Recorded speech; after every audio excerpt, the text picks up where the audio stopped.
जोहार झारखंड। नमस्कार साथियों, स्वागत है आप सभी को आपके अपने channel exam happy by Jharkhand में। तो दोस्तों जुड़ चुका हूं मैं यहां पर झारखंड पारा शिक्षक आकलन परीक्षा की तैयारी को लेकर के। तो दोस्तों हम बताते चलें, यहां पर बिहार पारा शिक्षक सीमित आकलन परीक्षा जो 2014 में आए हुए थे, उसमें हिंदी से जो प्रश्न पूछे गए थे उस प्रश्न को लेकर के हम आपके बीच उपस्थित हैं। तो यदि आप लोगों को यहाँ पर बिहार पारा शिक्षक सीमित आकलन परीक्षा जो 4 वर्ष हुए हैं उनके सारे क्वेश्चन पेपर का PDF चाहिए तो आप अवश्य कमेंट कीजिएगा। हम आपको अलग अलग, हिंदी का अलग, पर्यावरण का अलग, सामाजिक विज्ञान का अलग, सभी का PDF हम आपको बना करके प्रोवाइड करवा देंगे, जिसकी कीमत निर्धारित की जाएगी और उसके बाद आपको मिल जाएगा। तो यदि आप लोगों को चाहिए तो आप अवश्य बताएं। आपको चारों वर्ष का यहाँ पर सारे सब्जेक्ट का PDF तैयार है और आपको मिल जाएगा। तो आप वीडियो देखने के बाद अवश्य कमेंट कीजिएगा PDF चाहिए या नहीं चाहिए। चलिए देखते हैं प्रश्न। महादेव का पर्यायवाची शब्द चुनिए। कौन इसमें से महादेव का पर्यायवाची शब्द होगा? गरुड़ ध्वज, नारायण, चंद्रशेखर या विश्वम्भर? कौन सा इसमें महादेव का पर्यायवाची शब्द है? तो देखिए, महादेव का पर्यायवाची शब्द जो है इसमें चंद्रशेखर है। कौन सा है? चंद्रशेखर। चंद्रशेखर जो है ये महादेव का पर्यायवाची शब्द है, बाकी ये सभी महादेव का पर्यायवाची शब्द नहीं है। चलिए अगला प्रश्न है, निम्नलिखित शब्द का समास बताइए। निम्नलिखित शब्द का समास बताइए, यानी यथाशीघ्र। तो आपसे हो गया कि यथाशीघ्र में कौन सा समास है, आपको बताना है। तो देखिए, समास से एक प्रश्न हमेशा आएंगे, अव्ययी भाव समास, द्वंद्व समास, कर्मधारय समास या तत्पुरुष समास। तो हम आपको बता दें यहाँ पर, देखिए यथा से प्रारंभ होने वाला है, ठीक है। यथा से प्रारंभ होने वाले जितने शब्द आते हैं वो सभी अव्ययी भाव समास होते हैं। अव्ययी भाव समास होते हैं, जैसे यथाशक्ति, यथा साध्य, यथा संभव, ये सारे यथा से प्रारंभ होने वाले जो शब्द हैं वो सभी अव्ययी भाव समास होंगे और इसका राइट आंसर जो है ये हो जाएगा। चलिए देखते हैं नेक्स्ट प्रश्न। महात्मा गांधी में अमूल्य गुण थे। उपर्युक्त वाक्य में अमूल्य शब्द है। अमूल्य शब्द क्या है बताना है आपको। विशेषण, संज्ञा, सर्वनाम या क्रिया। अमूल्य कौन सा शब्द है आपको बताना है। तो देखिए, अमूल्य शब्द यहाँ पर जो है आपका वो क्या हो जाएगा, तो यहाँ गुण को बता रहा है, ठीक है, गुण का बता रहा है, इसलिए अमूल्य शब्द जो है आपका हो जाएगा यहाँ पर विशेषण। क्या हो जाएगा? विशेषण। अगला है, निम्नलिखित वाक्यों में क्रिया विशेषण युक्त वाक्य कौन सा है? क्रिया और विशेषण से युक्त वाक्य कौन सा है आपको बताना है। देखिए, मैं कल नहीं जाऊंगा, यह फूल सुंदर नहीं है, हवा धीरे धीरे बह रही है, आज हम स्कूल जाएंगे। तो इसमें राइट आंसर जो हो जाएगा वो आपका हो जाएगा यहाँ पर सी। क्या हो जाएगा? सी, हवा धीरे धीरे बह रही है। यह वाक्य जो है क्रिया और विशेषण से युक्त है। चलिए अगला प्रश्न है, निम्नलिखित में योगरूढ़ शब्द चुनिए। ठीक है, आप शब्द को पढ़ लीजिएगा। तो योगरूढ़ शब्द जो होता है विशेष होता है पीला, दूध वाला, चक्रपाणी या नैन। कौन इसमें से विशेष शब्द है जो कि योगरूढ़ होगा? तो देखिए, इसका राइट आंसर जो हो जाएगा ये बी हो जाएगा, चक्रपाणी। इसका विशेष अर्थ है, इसलिए योगरूढ़ शब्द विशेष में होते हैं। चक्रपाणी इसका राइट आंसर है। अगला है, जगन्नाथ किस संधि का उदाहरण है? व्यंजन संधि, विसर्ग संधि, दीर्घ स्वर संधि या यन स्वर संधि। कौन से संधि का उदाहरण है जगन्नाथ? तो सबसे पहले देखिए, जगन्नाथ की हम बात कर ले, इसको आप तोड़ेंगे तो क्या बनेगा? जगत जोड़ नाथ। ये दोनों शब्द जो देख रहे हैं ये व्यंजन वर्ण है, इसलिए दोनों जब व्यंजन जुड़ते हैं तो संधि का नाम होता है व्यंजन संधि, यानी इसका राइट आंसर जो होगा वो व्यंजन संधि होगा। अगला है, मोर का तत्सम शब्द होगा। देखिए, तत्सम, तद्भव, देशज, विदेशज, ये सभी शब्द से प्रश्न आपके आते हैं। आप शब्द को देख लीजिएगा ना, तो अलग से इसका क्लास होगा। मोर का तत्सम शब्द क्या है? मयूर, मयूर, मोयूर, मयूर। क्या होता है मोर का तत्सम शब्द आपको बताना है। तो देखिए, मोर का जो तत्सम शब्द होता है मोर का, उसको हम लोग बोलते हैं मयूर। क्या बोलते हैं? मयूर। तो इसलिए इसका राइट आंसर जो हो जाएगा वो आपका हो जाएगा बी। राइट आंसर बी है। चलिए अगला देखते हैं, निम्नलिखित शब्द में उपसर्ग चुनिए। कौन सा उपसर्ग होगा? अभिशाप। अभिशाप में कौन सा उपसर्ग है? तो देखिए अभिशाप को आप तोड़िएगा तो एक शब्द है अभी और दूसरा शब्द रहेगा साप, ये हो गया उपसर्ग, और ये अगर मानिएगा तो प्रत्यय। ठीक है, तो इसमें उपसर्ग पूछा है तो अभी उपसर्ग हो जाएगा। अभी किस में है? तो यहाँ पर आपका डी में है, इसका राइट आंसर जो हो जाएगा डी हो जाएगा। चलिए देखते हैं नेक्स्ट प्रश्न। वर्तनी के अनुसार शुद्ध रूप का चयन कीजिए। ईर्ष्या, ईर्षा, ईर्षा, ईरसा, क्या होगा इसमें शुद्ध रूप? कौन इसमें शुद्ध लिखा हुआ है आपको बताना है। तो देखिए जब हम लिखते हैं ईर्ष्या तो इस प्रकार से हम लोग लिखते हैं, ईर्ष्या लिखते हैं ना, तो ये कहाँ लिखा हुआ है? तो ये ए में लिखा हुआ है, जो कि बिल्कुल सही है, यानी राइट आंसर यहाँ पर ए हो जाएगा। अगला है चंद्रमा का पर्यायवाची शब्द चुनिए। देखिए पर्यायवाची शब्द एक हमेशा एग्जाम में आते हैं, इसलिए आप सभी पर्यायवाची शब्द रट लीजिएगा, नहीं तो टॉप 50 पर्यायवाची शब्द आपको हमने वीडियो अपलोड कर दिया है, उसको आप देख लीजिएगा। तो चंद्रमा का पर्यायवाची शब्द चुनिए। निशाकर, निशाचर, तरनी या कृषाणु, क्या होगा चंद्रमा का पर्यायवाची शब्द? तो देखिए चंद्रमा का पर्यायवाची जो है निशाकर, निशाचर का अर्थ है राक्षस, तरनी का अर्थ है सूरज और कुषाणु का अर्थ है अग्नि, यानी चंद्रमा का पर्यायवाची शब्द जो हो जाएगा वो हो जाएगा आपका निशाकर, ए आंसर होगा। अगला है लोगों ने शोरगुल करके डाकुओं को भगाया। उपर्युक्त वाक्य में कारक बताइए, कौन सा कारक है? ठीक है, कर्ता कारक, करण कारक, संप्रदान या कर्म, कौन सा कारक है आपको बतलाना है। दिए गए वाक्यों में डाकुओं शब्द में कर्म कारक है। ठीक है, कौन सा कारक है? कर्म कारक है, इसलिए इसका राइट आंसर जो हो जाएगा वो आपका कर्म कारक हो जाएगा। चलिए अगला है घुड़सवार शब्द निम्नलिखित में से क्या है? रूढ़ शब्द, यौगिक शब्द, योगरूढ़ शब्द या निरर्थक शब्द। घुड़सवार शब्द निम्नलिखित में से क्या है आपको बताना है। तो देखिए घुड़सवार जो है यह यौगिक शब्द है, क्योंकि इसका निर्माण दो शब्द से हुआ है ना, घोड़ा और जोड़ सवार, तो दो शब्द से मिलके हुआ है, इसलिए यह यौगिक शब्द होगा। राइट आंसर सी होगा। अगला है अजायब घर है। अजायब घर कैसा शब्द है? देसी शब्द है, तत्सम शब्द है, विदेशी शब्द है या संकर शब्द है? अजायब घर कैसा शब्द है? देखिए अजायब घर संकर शब्द है, जिसका निर्माण विदेशी प्लस देशी शब्दों से हुआ है। ठीक है, अजायब घर जो है ये कैसा है? संकर शब्द है, जिसमें देशी और विदेशी दोनों शब्द मिले हुए हैं, इसलिए ऐसे शब्द को संकर शब्द कहते हैं। अगला है अचार का विलोम शब्द है। विलोम शब्द सभी का देख लीजिएगा, एक प्रश्न इससे आते हैं। अनाचार, अनाचार, अत्याचार या विचार। तो आचार का विलोम शब्द क्या होगा आपको बताना है। तो आचार का विलोम शब्द क्या होगा? अनाचार होगा, अनाचार होगा।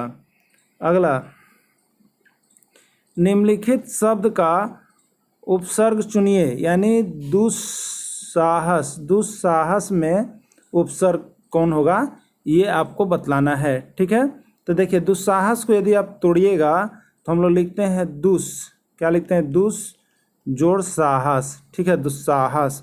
तो इसमें जो पहले हुआ वो उपसर्ग है और बाद वाला प्रत्यय है, तो इसमें क्या हो जाएगा? दुस। दुस किस में है?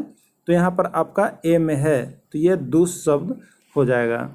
अगला है निम्नलिखित शब्दों के दिए गए विकल्पों में तत्सम शब्द का चयन कीजिए। इसमें से कौन सा शब्द जो है तत्सम शब्द है आपको बताना है। कलश, कलश, कल्स, कल्स, क्या है इसमें तत्सम शब्द? आपको ये चीज़ का चयन करना है। ठीक है, तो कलश तत्सम शब्द है, इसमें जो है कि ये आपका ए नंबर कलश, ये आपका तत्सम शब्द है। निम्नलिखित वाक्यों में से शुद्ध रूप चुनिए। हमारी सौभाग्यवती कन्या का विवाह होने जा रहा है। हमारी आयुष्मती कन्या का विवाह होने जा रहा है। हमारी सौभाग्यवती कन्या का विवाह होने जा रही है और हमारी आयुष्मती कन्या की विवाह होने जा रहा है। इसमें कौन सा शुद्ध शब्द है वो आपको बताना है। देखिए हमारी आयुष्मती कन्या का विवाह होने जा रहा है, ये आपका जो है इसमें शुद्ध शब्द है। ठीक है, बाकी तीनों वाक्य अशुद्ध हैं। अगला है निम्नलिखित शब्द का संधि विच्छेद कीजिए, यानी भानुदय का संधि विच्छेद करना है। भानुदय का संधि विच्छेद क्या होगा आपको बताना है, ठीक है। देखिए भानुदय का संधि विच्छेद क्या आपका हो जाएगा, तो भानु जोड़ उदय क्या होता है आपका, भानु और जोड़ उदय होता है भानुदय का संधि विच्छेद। तो इसमें किसमें है, तो आपका राइट आंसर जो है वो आपका ए हो जाएगा, भानु जोड़ उदय। अगला चलते हैं, निम्नलिखित वाक्यों में से शुद्ध रूप चुनिए। शुद्ध रूप बताना, इसमें कौन शुद्ध लिखा हुआ है। हमारे यहाँ तरुण नवयुवकों की शिक्षा का अच्छा प्रबंध है। हमारे यहाँ तरुण नवयुवकों की शिक्षा का अच्छा प्रबंध है। हमारे यहाँ नवयुवकों की शिक्षा की अच्छा प्रबंध है। हमारे यहाँ नवयुवकों की शिक्षा का अच्छा प्रबंध है। इसमें से कौन सा आपका बिल्कुल सही लग रहा है वो आपको देखना है। तो इसका राइट आंसर जो है वो हो जाएगा डी, हमारे यहाँ नवयुवकों की शिक्षा का अच्छा प्रबंध है। अगला, धन का पर्यायवाची जो शब्द नहीं है उसे चुनिए। इसमें से धन का कौन पर्यायवाची शब्द नहीं है, यानी 3 को पर्यायवाची शब्द है और 1 पर्यायवाची शब्द नहीं है, ठीक है। तो देखिए द्रव, ये द्रव है, द्रव्य है, संपदा है या दौलत है, कौन सा नहीं है, ठीक है, आपको बताना है। तो देखिए द्रव्य मतलब धन दौलत होता है, संपदा मतलब भी धन दौलत होता है और दौलत का ऑलरेडी मतलब है दौलत, लेकिन द्रव यहाँ पर जो है इसका नहीं होता है, इसलिए राइट आंसर इसका जो है बी हो जाएगा। यानी ये द्रव जो है वो धन का पर्यायवाची शब्द नहीं है, बाकी सभी धन का पर्यायवाची शब्द हैं। अगला आप देखेंगे, चौराहा में कौन सा समास है, ठीक है। चौराहा, चौराहा क्या करता है, तो 4 राहों का समाहार, जहाँ पर 4 गो रास्ता मिलता है। देखिए समास में जहाँ संख्यावाचक चीज़ आ गया, शुरू से संख्यावाचक चीज़ और उसका विशेष अर्थ नहीं निकल रहा है, तो उसको हम लोग यहाँ पर कहते हैं द्विगु समास। क्या कहते हैं, द्विगु समास के नाम से जानते हैं, ठीक है। इसलिए यहाँ पर चौराहा जो है आपका द्विगु समास होगा। अगला, पुत्री का पर्यायवाची शब्द नहीं है। इसमें कौन पुत्री का पर्यायवाची शब्द नहीं है, यानी इसमें से 3 पर्यायवाची शब्द है और 1 पर्यायवाची शब्द नहीं है, आप लोगों को बतलाना है, ठीक है। देखिए यहाँ पर आपका जो दिया हुआ है, यहाँ पर दिया हुआ है आपका तनय, सुता, आत्मजा या दुहिता, ठीक है। तो सुता जो होता है वो पुत्री का पर्यायवाची शब्द है, दुहिता भी पुत्री का पर्यायवाची शब्द है, आत्मजा भी पुत्री का पर्यायवाची शब्द है। यानी तनय, तनय जो है एक नया नहीं है, इसका मतलब होता है पुत्र, क्या होता है, पुत्र होता है, ठीक है। इसलिए तनय जो है पर्यायवाची शब्द नहीं है, इसका राइट आंसर ये हो जाएगा। अगला, निम्नलिखित में से कौन सा शब्द कमल का पर्यायवाची शब्द नहीं है। इसमें से कौन कमल का पर्यायवाची शब्द नहीं है, सरोज, अरविंद, सलील या पंकज, आपको बताना है कि कौन नहीं है। देखिए सरोज जो है वो तो कमल को ही कहते हैं, अरविंद भी कमल को कहते हैं और पंकज भी कमल को कहते हैं, लेकिन सलील एक ऐसा वर्ड है जो यहाँ पर कमल का पर्यायवाची शब्द नहीं है, ठीक है। सलील जो है कमल का पर्यायवाची शब्द नहीं है। सलील का अर्थ होता है जल, सलील का अर्थ क्या होता है, जल होता है, और यह कमल का पूछा गया था, इसलिए इसका सी आंसर होगा।